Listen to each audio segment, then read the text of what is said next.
बातमी कोकणातली आहे। रायगडच्या मुरुड तालुक्यातल्या कोर्लई इथं खोल समुद्रामध्ये एक संशयास्पद बोट ही आढळलेली आहे। यानंतर सुरक्षा यंत्रणांची धावपळ उडाली आहे। महत्त्वाचं म्हणजे ही बोट पाकिस्तानी असल्याचा संशय बळावतोय। या बोटीतून काही व्यक्ती उतरल्याचा संशय। पोलिसांनी रात्रीच कोम्बिंग ऑपरेशन सुरू केलंय। ठिकठिकाणी नाकाबंदी सुद्धा करण्यात आलेली आहे। या सगळ्याचा आढावा घेतला आपले प्रतिनिधी भारत गोरेगावकर यांनी। रायगड जिल्ह्यात मुरुड तालुक्यात असणाऱ्या कोर्लई समुद्रामध्ये एक लाल दिवा रात्री चमकताना प्रशासनाच्या दृष्टीस पडला आणि एकूणच समुद्र किनारपट्टीसह संपूर्ण जिल्ह्यामध्ये खळबळ निर्माण झाली।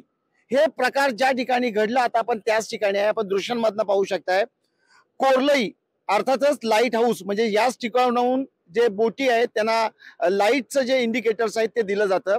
या समुद्र किनारपट्टीवरती जवळपास 2 नॉटिकल मैल इतक्या अंतरावरती रात्री एक लाल दिवा बोटीवरचा प्रशासनाच्या दृष्टीस पडला आणि एकूणच खळबळ निर्माण झाली।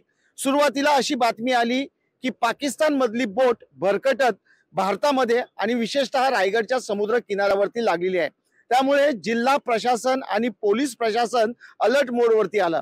रात्री याच ठिकाणी पोलीस छावणीचं स्वरूप निर्माण झालं होतं। ठिकठिकाणी नाकाबंदी करण्यात आली। आज दिवसभरामध्ये नेमकं काल रात्री समुद्रामध्ये जो चमकणारा लाल दिवा होता तो नेमका कोणत्या बोटीचा होता किंवा अन्य कोणता होता याचा कसून शोध घेतला जाणार आहे। मात्र एकूणच काल जे संशयास्पद दिवा या ठिकाणी चमकताना दिसत होता त्यामुळे रायगड जिल्ह्यामध्ये विशेषतः मुरुड समुद्र किनारपट्टी अलिबाग समुद्र किनारपट्टीवरती काहीसं घबराटीचं दहशतीचं वातावरण निर्माण झालं होतं। व्हिडिओ जर्नलिस्ट ओम गोरेगावकर सह भारत गोरेगावकर, लोकशाही मराठी, रायगड।